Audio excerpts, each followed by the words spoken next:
आज की बड़ी खबर दिल्ली से है, जहां दिल्ली में आज सनातन धर्म संसद हो रही है। देखिए, सनातन बोर्ड बनाने की मांग को लेकर यह धर्म संसद बुलाई गई है। इसमें देवकी नंदन ठाकुर, साध्वी ऋतंबरा, जगत गुरु शंकराचार्य समेत देश के नामी गिनामी साधु संत इस संसद में शामिल हो रखे हैं। धर्म संसद चल रही है। 1 बजे का समय था दोपहर, जहां पर ये देश भर के नामी गिनामी साधु संत पहुंचे हुए हैं। कई बुद्धिजीवी यहां पर इस समागम में पहुंचे हुए हैं। सनातन बोर्ड को बनाने की मांग है। ये मांग देखिए, अभी कुछ समय पहले ज्यादा मुखर होकर उठाई जा रही है, क्योंकि एक तरफ वक्फ बोर्ड है, मुस्लिम बोर्ड है, तो ऐसे में अब सनातनियों की मांग है, बुद्धिजीवी और साधु संतों की मांग है। उसी तर्ज पर मुस्लिम बोर्ड की तर्ज पर, वक्फ बोर्ड की तर्ज पर सनातन बोर्ड भी बनाया जाए। लेकिन वर्तमान युग में अधिकांश पत्रकार बंधुओं ने हमसे पूछा, सनातन बोर्ड की आवश्यकता क्यों पड़ रही है आपको? सभी सनातनियों का भी ध्यान चाहूंगा और सभी मंच आसीन जितने भी धर्माचार्य हैं उनका भी ध्यान 2 मिनट के लिए चाहूंगा। हम सबसे पूछा जा रहा है कि सनातन बोर्ड की मांग क्यों कर रहे हैं आप, क्या आवश्यकता है? यहां पर धर्म को जानने वाले धर्माचार्य भली प्रकार से जानते हैं कि हमारे यहां प्याज लहसुन भी नहीं खाया जाता है, सात्विकता का इतना ध्यान रखा जाता है। लेकिन हमारे सनातनी मंदिर क्योंकि सरकारों के अंडर में है, अभी कुछ समय पूर्व हमें संदेश मिला, हम सबको न्यूजों के माध्यम से पता चला, एजेंसियों ने भी जांच करके बताया कि तिरुपति बालाजी के मंदिर के प्रसाद में पशुओं की चर्बी भी प्राप्त हुई है। अब हम आपसे जानना चाहते हैं, क्या ये सनातनी पशुओं की चर्बी खाने के लिए तैयार हैं? जोर से बोलिए, तैयार है? आप बताइए, तैयार है? इसलिए आप सबसे, जो मंच आसीन धर्माचार्य हैं, आपके श्री चरणों में, और जो सामने बैठे हैं संत वृंद, उनके भी श्री चरणों में, और जो आज सच्चे सनातनी अपने सनातन की लाज बचाने के लिए आज इस कथा मंडप में उपस्थित हैं, उनके भी चरणों में ये प्रार्थना करने आया हूं, अभी नहीं तो, अभी नहीं तो, अभी नहीं तो। एक और बात लगाइए नारा, मैं कहूंगा, एक नारा दे रहा हूं, सुन लीजिए, बहुत सहेलियां अब न सहेंगे, हिंदू हक अब लेके रहेंगे। ये नारा आप सबको लगाना है। मैं कहूंगा, बहुत सहेलियां, आप क्या कहेंगे? और हिंदू हक इतनी जोर से बोलना कि तुम्हारी आवाज हिंदुस्तान की राजधानी तक नहीं, पाकिस्तान की राजधानी तक चली जाए। बहुत सहेलियां, बहुत सहेलियां, हिंदू हक, बहुत सहेलियां, हिंदू हक, बहुत सहेलियां, हिंदू हक। अब हम बटेंगे नहीं और अब हम कटेंगे नहीं, और जो काटने की प्लानिंग करेगा ना, my dear, I will see you. और ये बढ़ते हैं आगे, आपको बताते हैं कि सीएम योगी आदित्यनाथ उत्तर प्रदेश उपचुनाव में ताबड़तोड़ प्रचार कर रहे हैं। इसी कड़ी में सीएम योगी ने कानपुर की सीसामऊ सीट पर भी प्रचार किया है। सीसामऊ में सीएम योगी के भव्य रोड शो में जबरदस्त उत्साह दिखाई दे रहा है। बीजेपी प्रत्याशी सुरेश अवस्थी के साथ ही सीएम योगी ने सीसामऊ में रोड शो किया है। इस दौरान भारी भीड़ यहां पर मुख्यमंत्री के रोड शो में देखी गई है। योगी का अभिवादन किया गया है और योगी ने सबका अभिवादन स्वीकार भी किया है। पुष्प वर्षा भी मुख्यमंत्री पे की गई है। सीसामऊ में बीजेपी और समाजवादी पार्टी के बीच में सीधी टक्कर है। समाजवादी पार्टी ने इस सीट से इरफान सोलंकी की पत्नी नसीम सोलंकी को चुनावी मैदान से उतारा है। इरफान सोलंकी, जो कि इस वक्त इलाहाबाद कोर्ट की तरफ से एक बड़े फैसले के बाद इस खुशी में है कि चलिए जमानत मंजूर कर ली गई है याचिका, लेकिन आपको हम जो तस्वीरें दिखा रहे हैं ये बीजेपी के प्रत्याशी के लिए जन समर्थन जुटाने के दौरान की मुख्यमंत्री योगी आदित्यनाथ के रोड शो की आप देख रहे हैं। भारी संख्या में सीसामऊ विधानसभा में जो देखा गया है यहाँ पर समर्थन बीजेपी के हक में, वो अपने आप में एक अलग ही कहानी बयां करता है। मुकाबला सीधे तौर पर कहिए सुरेश अवस्थी और नसीम सोलंकी के बीच में कांटे की टक्कर बताई जा रही है। नसीम सोलंकी ने जो अपना आखिरी प्रचार किया है उसमें वो रोते हुए नजर आई हैं और वो ये कह रही हैं कि उनके पति को जेल में डाल दिया गया, तो इसलिए अब सीसामऊ की जनता को मुझे जिताना ही होगा। देखना होगा कि नतीजे क्या आते हैं। बहरहाल मुख्यमंत्री योगी आदित्यनाथ के रोड शो की तस्वीरें आप देख रहे हैं। घरों की छतों पर चढ़कर लोगों ने मुख्यमंत्री के ऊपर पुष्प वर्षा की है, योगी योगी के नारे लगाए हैं।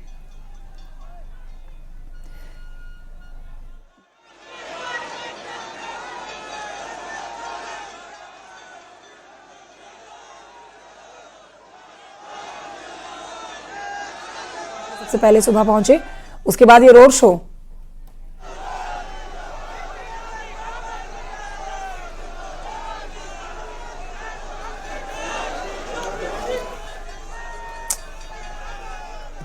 अब बोल तो रही हूं तब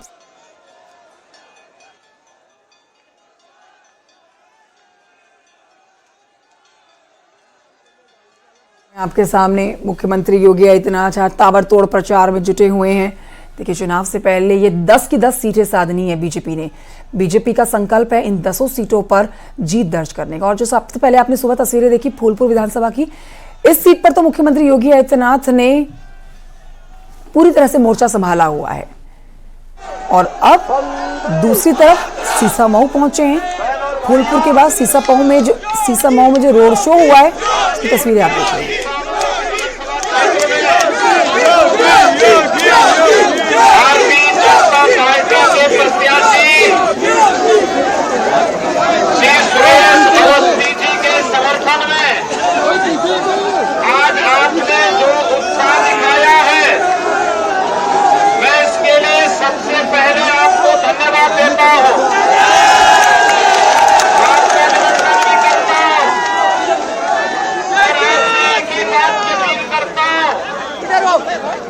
और भाइयों 20 नवंबर को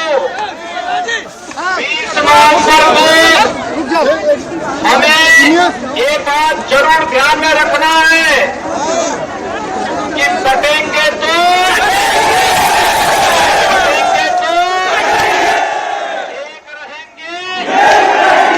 एक रहेंगे और उस दिन दो बातें मत भूल जाना। राम मंदिर कमल का फूल,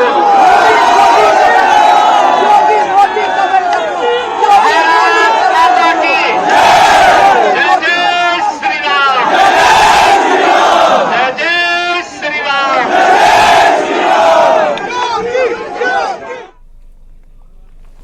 यहाँ आपको ये भी बताएंगे फूलपुर में चुनाव प्रचार के दौरान सीएम योगी ने अखिलेश यादव पर जमकर निशाना साधा। उन्होंने आरोप लगाया कि अखिलेश को राज्य के विकास से कोई मतलब नहीं है। वो सबका साथ तो जरूर चाहते हैं लेकिन विकास सिर्फ सफाई का करना चाहते हैं, सफाई के परिवार का ही विकास करना चाहते हैं। क्या बोला मुख्यमंत्री योगी आदित्यनाथ ने, सुनिए।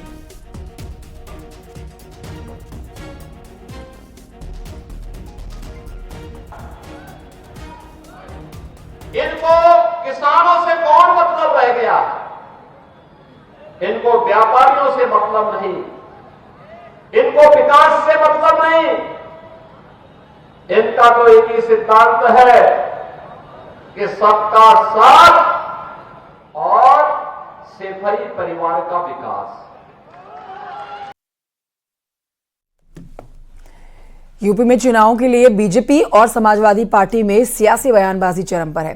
देखिए, चुनाव प्रचार के दौरान जहां पर अखिलेश ने हमला बोला है तो वहीं सीएम योगी ने पलटवार किया है। इस सच्चाई को देश और दुनिया के सामने रखिए कि जब भी पटेंगे तो इसी प्रकार से निर्ममता से पटेंगे। यूपी में 20 नवंबर को उपचुनावों के लिए वोटिंग होनी है। जैसे जैसे दिन नजदीक आते जा रहे हैं, बीजेपी और विपक्ष में जुबानी जंग भी तेज होती जा रही है। कटहरी और मंझवा सीट के लिए प्रचार करने पहुंचे सीएम योगी ने समाजवादी और कांग्रेस पार्टी पर बड़ा हमला बोला। योगी ने कहा कि सरकार में राम भक्तों पर गोलियां चली थीं, लेकिन अब अयोध्या में राम मंदिर का निर्माण हो चुका है। 10 साल में हमने बदलते भारत को देखा है। इनको अब आगे बढ़ने का अवसर कतई नहीं देना है, नहीं तो ये लोग फिर इनकी विरासत क्या थी, इनकी विरासत अगर देखना हो तो खान मुबारक ही समाजवादी पार्टी की वास्तविक विरासत है। अतीक अहमद और मुख्तार अंसारी इनकी वास्तविक विरासत है। ये भारत के देवी देवताओं को, भारत के महापुरुषों को सम्मान नहीं देते। डॉक्टर लोहिया तो इसी अंबेडकर नगर की धरती पर पैदा हुए थे, लेकिन आज की समाजवादी पार्टी डॉक्टर लोहिया और आचार्य नरेंद्र देव के मूल्य और सिद्धांतों से भटक चुकी है। अखिलेश यादव ने भी अलीगढ़ में प्रचार किया। इस दौरान उन्होंने बीजेपी पर पलटवार किया और कहा कि बीजेपी को सिर्फ मुद्दों से भागना आता है। महंगाई, रोजगार, किसानों पर बात नहीं करती, लेकिन जनता लोकसभा की तरह विधानसभा के उपचुनाव में इनको जवाब जरूर देगी। सीएम योगी पीडीए की नई नई परिभाषा दे रहे हैं, लेकिन बीजेपी की परिभाषा नहीं जानते। ये हमारे मुख्यमंत्री जी हैं जो पीडीए की नई नई परिभाषा दे रहे हैं। पीडीए की तो परिभाषा दे रहे हैं, लेकिन डीएपी का फुल फॉर्म नहीं जानते हैं। पीडीए की तो नई नई परिभाषा है उनके पास, लेकिन डीएपी की परिभाषा नहीं जानते हैं। गुरु पर्व के मौके पर सीएम योगी ने इशारों ही इशारों में नेहरू सरकार पर हमला बोला है। योगी ने कहा कि 1947 में तत्कालीन सरकार चाहती तो ननकाना साहिब भी भारत का हिस्सा होता। पाकिस्तान में आज सिखों को कीर्तन करने में परेशानी होती है। अगर तत्कालीन सरकार चाहती तो ननकाना साहिब भी भारत का हिस्सा होता, और इस समय कीर्तन और अन्य इस प्रकार के आयोजन को करने में जो आज भी वहां कठिनाई होती है, इस कठिनाई का सामना हमारे सिख बंधुओं को वहां पर नहीं होती, या भारतीय हमारे भारतवासियों को गुरु नानक देव जी के प्रति जो श्रद्धा है, जो आस्था है, उसके प्रति जो लगातार व्यवधान पैदा किए जाते हैं सरकार, पाकिस्तान सरकार के द्वारा, ये सब कठिनाई वहां पर झेलने को नहीं मिलती। वहीं सीएम योगी के बयान पर पलटवार करते हुए समाजवादी पार्टी ने कहा कि आजादी की लड़ाई के वक्त बीजेपी कहां थी, उस वक्त वो बीजेपी के पूर्वज अंग्रेजों के हिमायती क्यों बने हुए थे। कभी सरदार पटेल जी प्रधानमंत्री होते, फला होता तो ये होता, बीजेपी उस वक्त होती तो कश्मीर भारत का हिस्सा होता, पाकिस्तान बंटवारा ना होता, भारत अखंड के रूप में होता। तो साहब आप क्यों अंग्रेजों की गुलामी कर रहे थे? अपने पूर्वजों से पूछिए ना, किसने रोक रखा था कि आज़ादी की लड़ाई न लड़ी जाए?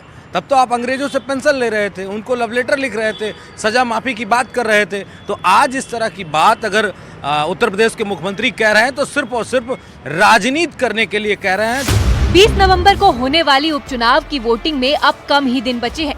ऐसे में बीजेपी और विपक्ष के बीच तमाम मुद्दों पर सियासी वार पलटवार जारी है। न्यूज़ 18 के लिए ब्यूरो रिपोर्ट। और आइए बात करते हैं कुंदरकी से समाजवादी पार्टी के प्रत्याशी हाजी रिजवान की, जिन्होंने डिप्टी सीएम के मुस्लिम सम्मेलन पर कटाक्ष करते हुए कहा है कि चुनाव के बीच में बीजेपी मुस्लिम सम्मेलन का ढोंग कर रही है। देखिए, वो जो डिप्टी सीएम कह रहे हैं, पहले तो वो अपने गिरबान में झांके। भाजपा ने कौन सा तेजपात के पत्ते की तरह नहीं फेंका? पहले तो मैं उनसे पूछना चाहता हूं, कहाँ है जफर इस्लाम साहब, कहाँ है मुख्तार अब्बास नकवी, कहाँ है शाहनवाज हुसैन साहब?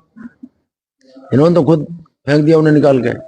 दूसरे जो आज मुसलमानों के हमदर्द बनने हैं, हितैषी बनने हैं, आज जो अल्पसंख्यक सम्मेलन कर रहे हैं, मैं इनसे पूछना चाहता हूं, इससे पहले कभी इन्होंने सम्मेलन किए?